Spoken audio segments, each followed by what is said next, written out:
Welcome to VSB media. నేను మీ సురేష్. ఈరోజు ఎన్టీఆర్ జిల్లా మైలవరం నియోజకవర్గ ప్రజలకి నేను ఒక స్వతంత్ర అభ్యర్థిని పరిచయం చేయబోతున్నాను. ఓటు హక్కు అనేది కేవలం నాయకుల్ని ప్రభుత్వాల్ని ఎన్నుకోవటమే కాదు, మనం కూడా అభ్యర్థులుగా పోటీ చేయొచ్చు, రాజ్యాంగంలో మనకి ఆ హక్కు ఉంది అని తెలియజెప్పడానికి ఆయన స్వతంత్ర అభ్యర్థిగా పోటీ చేస్తున్నారు. మరి ఇప్పుడు ఆయనతో మాట్లాడి కొన్ని రాజకీయ అంశాలను, అలాగే మైలవరం అభివృద్ధి గురించి, ఇంకా పలు రకాలైనటువంటి అంశాలను ఆయన అడిగి తెలుసుకుందాం. సార్ నమస్తే అండి. నమస్తే అండి. సార్ మీ పేరు, మీ కుటుంబ నేపథ్యం మైలవరం నియోజకవర్గ ప్రజలకి ఒకసారి చెప్పండి. నా పేరు వేములపల్లి పృథ్వీ అండి. మాది రుద్రవరం గ్రామం. మా తండ్రి రైతు కుటుంబం నుంచి వచ్చానండి. ఆయన ఫస్ట్ నుంచి కూడా వ్యవసాయమే చేసుకుంటూ ఉండేవాళ్ళు. అలాగే మమ్మల్ని పెంచి పోషించారు, ఈరోజు ఈ స్థాయిలోకి తీసుకొచ్చారు.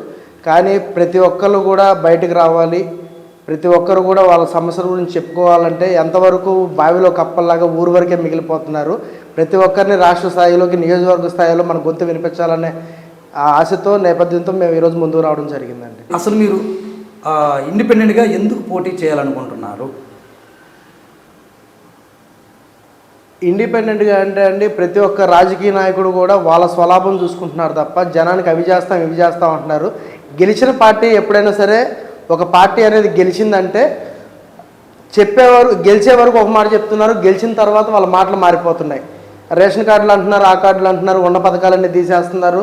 1,30,00,000 ఉన్నది ఈరోజు 80 లక్షలకు వచ్చేసింది ఈ ప్రభుత్వంలో. నేను 80 లక్షల మందికి సంక్షేమం ఇచ్చారంటున్నారు. 80 లక్షల మందికి సంక్షేమం ఇస్తే ఆయన ఈరోజు ఆంధ్ర రాష్ట్రంలో 5 కోట్ల మంది ఉన్నారు. మిగతా 4,20,00,000 మంది మీద వీళ్ళు చేసిన పన్నుల బాధలు ఎక్కువైపోయింది. వీటన్నిటిని చూసి, జనాలు పడుతున్న ఇబ్బందులను చూసి ఈరోజు నేను స్వతంత్ర అభ్యర్థిగా మేము ముందుకు వస్తున్నాను. ఓకే, ఒకవేళ మైలవరం నియోజకవర్గంలో స్వతంత్ర అభ్యర్థిగా పోటీ చేస్తున్నారు. అసలు మైలవరంలో ఎన్ని మండలాలు ఉన్నాయో తెలుసా మీకు? 5 మండలాలు. 5 మండలాలు ఉన్నాయి. 5 మండలాల్లో ప్రజలు ఎంతమంది జనాభా ఉంటారు? మొత్తం 2,80,000 ఓట్లు ఉన్నాయండి. ఒక మంచి క్లారిటీతో ఉన్నారు. నియోజకవర్గంలో ప్రధానంగా మీరు గుర్తించిన సమస్యలు ఏంటి? నియోజకవర్గాలు అంటే ప్రతి ఒక్కరూ కూడా ఏ ఇంటికి వెళ్ళినా కానీ రోడ్డు సమస్య, డ్రైనేజ్ సమస్య అని చెప్తున్నారు సార్. ఆ రోడ్డు సమస్య, డ్రైనేజ్ సమస్య 2024లో మనం అడుగు పెట్టాము.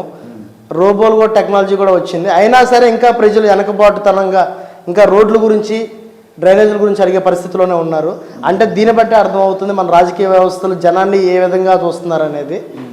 అందుకని ప్రతి ఒక్కరూ కూడా వాళ్ళ గొంతుని ఇళ్లలో చెప్పుకోవడం కాదు, బయటకు వచ్చి ఎప్పుడైతే చెప్తారో అప్పుడే మన సమస్యలు పైన నాయకుడి దగ్గరికి వెళ్తాయి, అప్పుడే మనకు అభివృద్ధి అనేది జరుగుతుంది. నియోజకవర్గంలో ప్రజలకి మీరు ఎవరికి తెలియదు, ఇదివరకు ఏ పార్టీలోనూ కూడా మీరు తిరిగిన దాఖలు లేవు. మరి అసలు ఎందుకు ప్రజలు మిమ్మల్ని ఎలా నమ్ముతారు, ఎలా ఓట్లు వేస్తారు? ఈరోజు ప్రజలు స్టార్టింగ్ చంద్రబాబు నాయుడు గారు వచ్చినప్పుడు కానివ్వండి, ఎన్టీ రామారావు గారు వచ్చారు. ఎన్టీ రామారావు గారు వచ్చిన సినీ రంగం ద్వారానే ఆయన జనానికి సుపరిచితులయ్యారు. అలాగే ఏ ఒక్కరైనా సరే రాగానే ఎవరు పరిచయం కాదండి. నాకు ఈ రోజు కాకపోయినా కానీ కొద్దిగా నా గొంతు అనేది నేను రాష్ట్ర స్థాయికి వినిపించే విధంగా నేను మాట్లాడతాను. ప్రజా సమస్యలపై నేను ప్రతిరోజు పోరాటం చేస్తాను. ఖచ్చితంగా నా గొంతు అనేది నేను వినిపిస్తాను. త్వరలో రానున్న ఎన్నికల్లో అయినా సరే నాకు అవకాశం దొరుకుతుందని నేను భావిస్తున్నాను. మీరు జర్నీ స్టార్ట్ చేసి, అంటే ఇక్కడ ప్రజా సమస్యలు తెలుసుకోవడానికి ఎన్ని రోజుల నుంచి ప్రయత్నం చేస్తున్నారు ప్రచారాన్ని? నేను 6 నెలల నుంచి తెలిసిన వాళ్ళ ద్వారా నేను కార్యాచరణ చేసుకుంటున్నానండి. ఎలా తిరగాలి ఏంటనేది ప్లానింగ్ చేసుకున్నాను. అయితే ప్రచారం అయితే నేను ఒక 10 రోజుల నుంచి స్టార్ట్ చేశానండి. ఆల్రెడీ నేను అన్ని మండలాల్లో కొన్ని గ్రామాలు కవర్ చేశాను.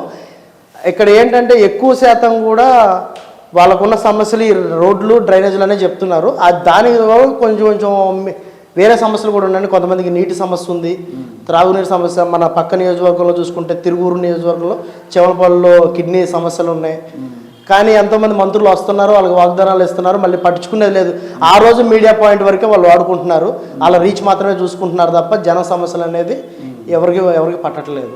2014లో దేవినేని ఉమా గారు పోటీ చేశారు, 19 వసంతకృష్ణ ప్రసాద్ గారు పోటీ చేశారు.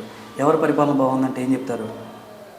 ఇద్దరు మహానాయకులేనండి, ఎవరిని తీసేసేది కాదు. 2014లో నేను ఉమా గారిని చాలాసార్లు విశ్వసించాను. ఆయన 2 సార్లు 2 పర్యాయాలు ఎక్కడే నుంచే పోటీ చేశారు, 2 సార్లు విజయం సాధించారు. కానీ మంత్రి అయిన తర్వాత ఆయన దృష్టి మొత్తం పోలవరం, పులిచెంతలని నాయకుడు చెప్పిన ఆదేశాల ప్రకారం ఆయన పనిచేశారు తప్ప కిందున్న క్యాడర్ ఏమైపోతున్నారు, కిందున్న నాయకత్వం క్యాడర్ని ఎంతవరకు చూసుకుంటుంది అనేది ఆయన పట్టించుకోలేదు. ఎంతవరకు ఆయన కలవాలంటే పొద్దున్న 6 గంటలకల్లా వస్తే విజయవాడ ఆఫీస్లో కలుస్తారు, లేదంటే 6:30కి ఆయన ఆల్రెడీ చంద్రబాబు నాయుడు గారి ఇంటి దగ్గరికి వెళ్ళిపోతారు. మళ్ళీ సాయంత్రం ఆయన ఏ టైంకి వస్తారో తెలియదు.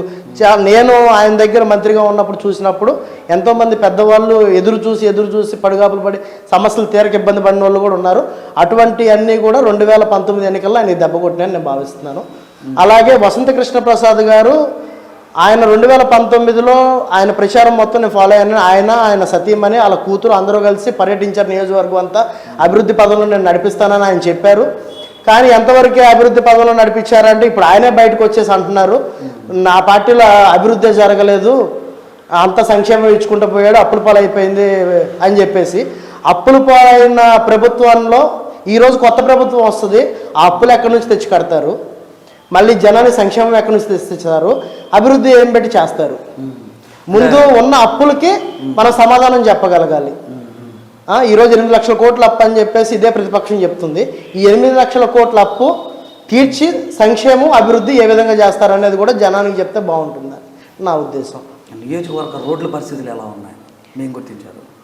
నియోజకవర్గ రోడ్లు అంటే పాపం 4 సంవత్సరాల నుంచి మన ముద్దులపర విసనపేట దగ్గర నుంచి మన మైలవరం వరకు వచ్చే రోడ్డు పాపం నేనే 4-5 కుటుంబాలు రోడ్డు మీద నేను చూస్తున్నాక పడి చాలా ఇబ్బంది పడ్డారండి. ఒక భార్యాభర్త కలిసి బండి మీద వెళ్ళే పరిస్థితి అయితే ఆ రోడ్లో అయితే లేదు, చాలా ఇబ్బంది పడుతున్నారు. అట్లాగే కొన్ని రోడ్లు అంటే కృష్ణప్రసాద్ గారు వచ్చిన తర్వాత ఆయన కొంచెం కాన్స్టిట్యున్సీ వైజ్గా ఇటు మన చేమలపాడు నుంచి ఈ నూజివేడ్ వెళ్ళే రోడ్డుని ఒకదాన్ని మన కాన్స్టిట్యున్సీ వరకు ఆయన చేశారు. అలాగే మంగాపురంలో గుంటలు రీసెంట్గా ఒక 2 నెలల క్రితం మంగాపురం రోడ్డు ఒకటి సిసి రోడ్డు కూడా కృష్ణప్రసాద్ గారు చేయించారు. అలాగే ఆయన అన్ని ముందు నుంచి కూడా గెలిచిన తర్వాత ఏదో ఎలక్షన్ ముందు వచ్చినట్టు కాకుండా కొంచెం మధ్యలో కూడా నాయకులకు వచ్చి వెళ్ళిపోవడం కాకుండా కొంచెం జనాలతో మమేకమై ఉంటే ఇంకా బాగుండేది కృష్ణప్రసాద్ గారికి. అదే ఆయన చేసిన లోపమని నేను భావిస్తున్నాను. ఓకే, ఇప్పుడు వైఎస్ఆర్ కాంగ్రెస్ పార్టీ సర్నాల తిరుపతిరావు యాదవ్ అని ఒక బీసీ సామాజిక వర్గానికి అతి సామాన్యుడిని ఇక్కడ బరిలోకి దింపింది, ఎలా చూస్తారు మీరు దాన్ని? బీసీ సామాజిక వర్గం అని అయితే చెప్తున్నారులే కదండి, నేనైతే ఆయన చూస్తే తోలు బొమ్మలాగా అనిపిస్తుంది. ఏదో ముందుకు మాత్రం ఆయన ఉంటాడు, ఆయన ఏది మాట్లాడాలని వెనక నుంచి స్క్రిప్ట్ రాస్తే తప్ప అవదు. మొన్నటి వరకు అప్పుడు కిరణ్ కుమార్ రెడ్డి గారు అన్నారు, అయితే ఇప్పుడు తీసుకొచ్చి కర్రా హర్షవర్ధన్ రెడ్డి గారు అని చెప్పి కర్నూలు నుంచి తీసుకొచ్చారు. ఇప్పుడు ఇక్కడ వైఎస్ఆర్సీపీకి బలమైన నాయకత్వం లేదా, ఎక్కడి నుంచో తీసుకొచ్చి ఇక్కడ ఆయనకి కార్యాచరణ సమన్వయకర్తగా పెట్టారు. ఈరోజు చాలా వరకు కూడా వాళ్ళ పార్టీని బలోపేతం చేసుకోవడానికి వాళ్ళు పెట్టుకున్నారు, మీరు కూడా పెట్టుకోవచ్చు కదా, అలాగే దాన్ని తప్పుపడితే ఎలాగా?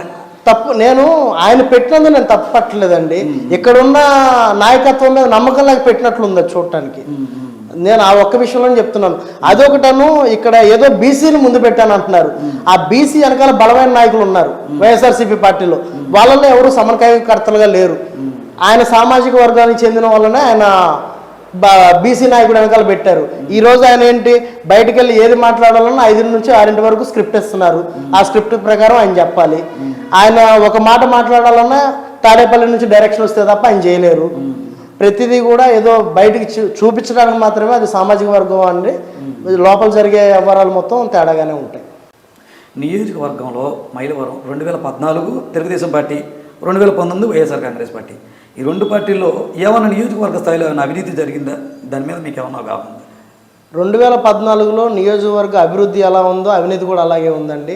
ఆయన ఇక్కడ చేసింది ఏమీ లేదు, అవినీతి చేసింది కూడా ఏం లేదు. అదేవిధంగా 2019లో కృష్ణప్రసాద్ గారు ఎమ్మెల్యే అయ్యారు, వైఎస్ఆర్ కాంగ్రెస్ పార్టీ అధికారంలోకి వచ్చింది. వైఎస్ఆర్ కాంగ్రెస్ పార్టీకి 151 మ్యాండేట్ ఎప్పుడైతే వచ్చిందో జగన్మోహన్ రెడ్డి గారు తాడేపల్లికి శాశ్వతం అయిపోయారు, బయటకు అనేది రావట్లేదు. ఇప్పుడు ఏంటంటే కృష్ణప్రసాద్ గారు పార్టీ నుంచి బయటకు వచ్చి నేనేం చేయలేదు అంటున్నారు, కానీ చేసిన పెద్దలు ఎవరో ఎవరికి తెలియదు. కానీ ఈరోజు బూడిద మన ఇబ్రహీంపట్నం అడ్రోడ్డులో ఉన్న బూడిద ఎవరు ఎత్తుకెళ్ళారంటే ఏం మాట్లాడట్లేదు. అయితే కొత్తూరు తాడేపల్లిలో మట్టి తవ్వకాలు ఉన్నాయి, ఆ కొత్తూరు తాడేపల్లి మట్టిని ఎవరు దోసుకెళ్లారనేది తెలీదు. ఈ విషయంలో నేనైతే దోసుకోలేదని చెప్పి కృష్ణప్రసాద్ గారు ఆల్రెడీ కలెక్టరేట్ దగ్గర కంప్లైంట్ చేశారు, కానీ దీని మీద ఇంతవరకు విచారణ చేయలేదు. అంటే ఇది చేసింది ఇక్కడ నాయకుల, లేకపోతే డైరెక్ట్గా ఇది వెనకాల ఉన్నది తాడేపల్లి నాయకుడు అనేది జనం ఒకసారి గ్రహించాలి. ఇంకా గెలుపోవటంలు అనేది ఇంకా బయటకు రాలేదు, గెలుపోవటములు రాకముందే మేమే వస్తామని చెప్పేసి ఇప్పుడు ఉన్న నాయకులు ఆల్రెడీ నీ వాటా ఎంత అనేది షేర్లు వేసేస్తున్నారు. మైలవరం నియోజకవర్గంలో ఏ పార్టీ వాళ్ళు అంటే నాకు తెలిసిన ఇన్ఫర్మేషన్ ప్రకారం వైఎస్ఆర్ కాంగ్రెస్ పార్టీ వాళ్ళు రేపొద్దున వస్తే 25 పైసలు ఎమ్మెల్యేకి ఇవ్వాలి, మిగతాది మొత్తం డబ్బులు పెట్టినందుకు వెనకుండి నడుపుతున్నందుకు మాకే ఉండాలని చెప్పి మాట్లాడుకుంటున్నారని వినపడుతున్నాయి. ఓకే ఓకే, ఆరోపణలు వినపడుతున్నాయి. ఆరోపణలు వినిపిస్తున్నాయి. ఇకపోతే మీరు నియోజకవర్గంలో ఖచ్చితంగా గెలుస్తారని ధీమా వ్యక్తం చేస్తున్నారు కదా, ఏ భరోసాతో చెప్తున్నారు అన్నమాట? నేను ఈ నియోజకవర్గంలో పుట్టి పెరిగినండి. నేను చిన్నప్పటి నుంచి ఇక్కడ ఉన్న ప్రతి అణువు నాకు తెలుసు.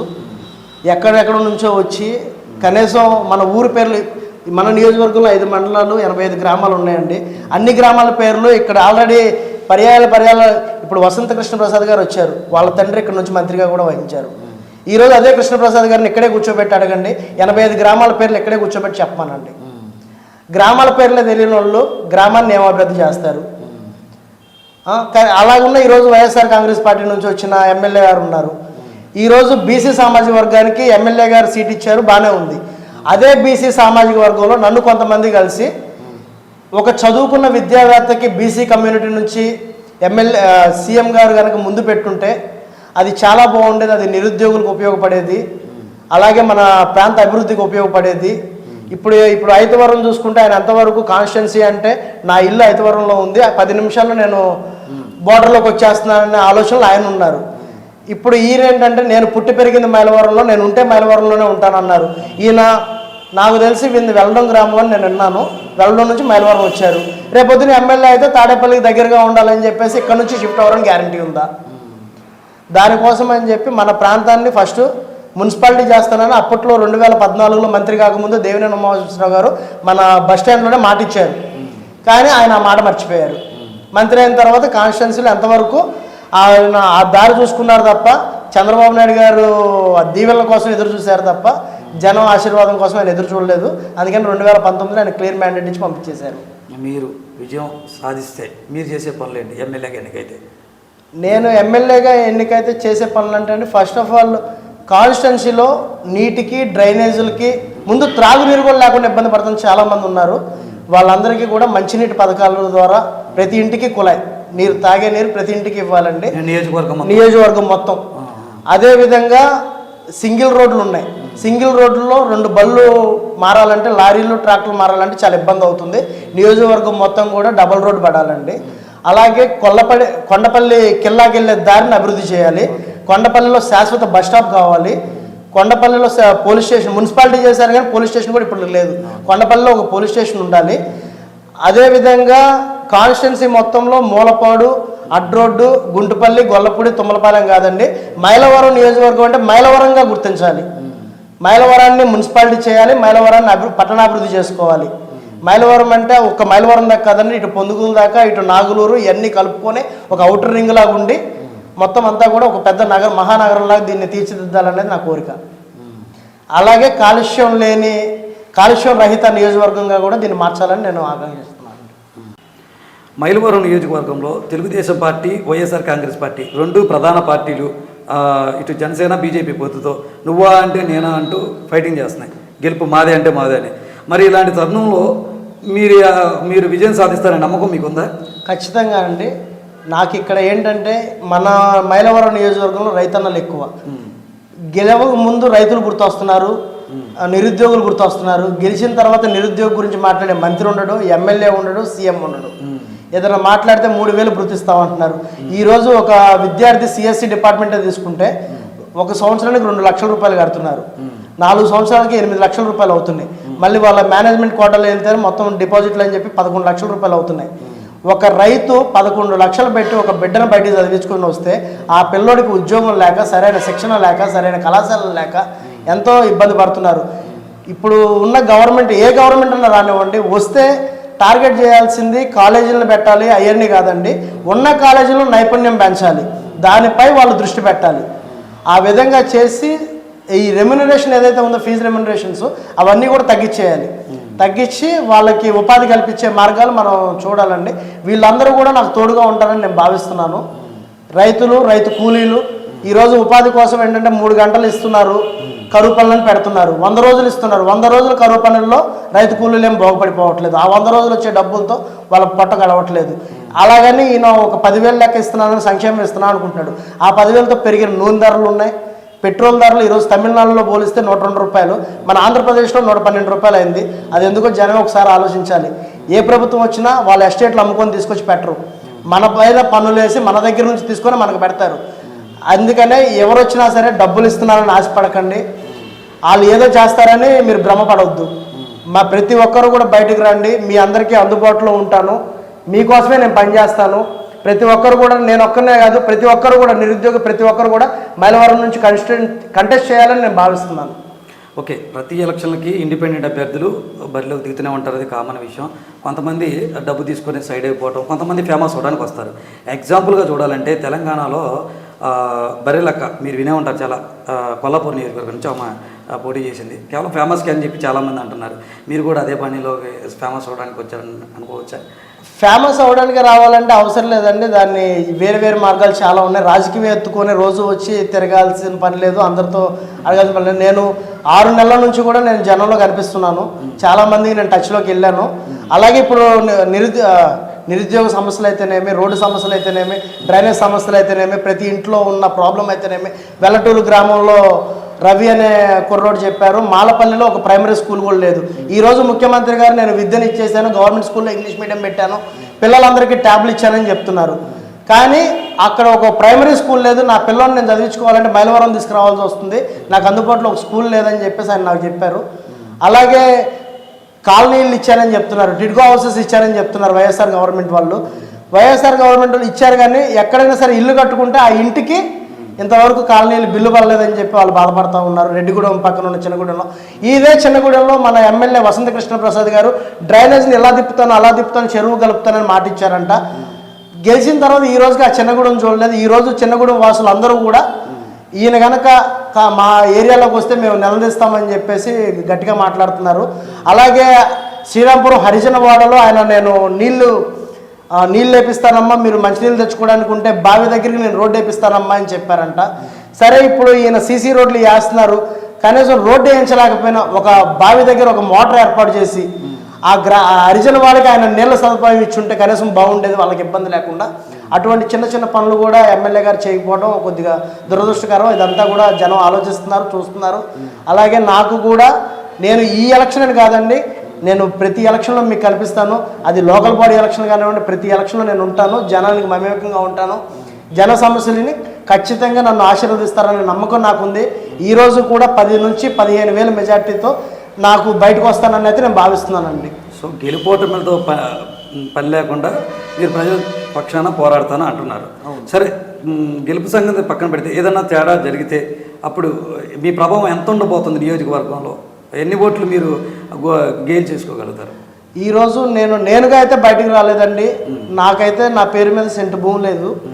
అయినా సరే నువ్వు ముందుకు నడు, అవసరమైతే మేము తీసుకొచ్చి పెడతామని చెప్పి నా స్నేహితులు నాకు సపోర్ట్గా ఉన్నారు, నా ఫ్యామిలీ నాకు సపోర్ట్గా ఉన్నారు, నా శ్రేయోభిలాషులు నాకు సపోర్ట్గా ఉన్నారు. ఈరోజు నేను ఒక్కడిగా అయితే బయటికి రాలేదండి, నా వెనకాల చాలామంది నాకు ముందు నువ్వు నడు, నీ వెనక మేము ఉంటామన్న భరోసాతో నన్ను పంపించారు బయటికి. ఖచ్చితంగా నేను నియోజకవర్గంలో 15,000 నుంచి 20,000 పైచిలకు ఓట్ల మీద నా ప్రభావం అయితే చూపిస్తానండి. 15 నుంచి 20,000 ఖచ్చితంగా వరకు మీ ప్రభావం ఉంటుంది. సో చూశారు కదండి, పృథ్వీ గారు ఆ నియోజకవర్గాన్ని అభివృద్ధి చేస్తాను, ఎటువంటి అవినీతి జరగకుండా అవినీతి రహిత పాలన అందిస్తూ మరి రోడ్లనే కానీ అలాగే ఇంకా అభివృద్ధి పనులు ఏమన్నా కానీ చేసి నియోజకవర్గాన్ని అభివృద్ధి చేస్తాను, ప్రజలకు అందుబాటులో ఉంటాను, నాకు కూడా అవకాశం ఇవ్వండి అంటూ ఇండిపెండెంట్ అభ్యర్థిగా ముందుకెళ్తున్నారు. సరే, ప్రజలు ఏమంటూ ఎటువంటి తీర్పునిస్తారో మనం వేచి చూడాలి.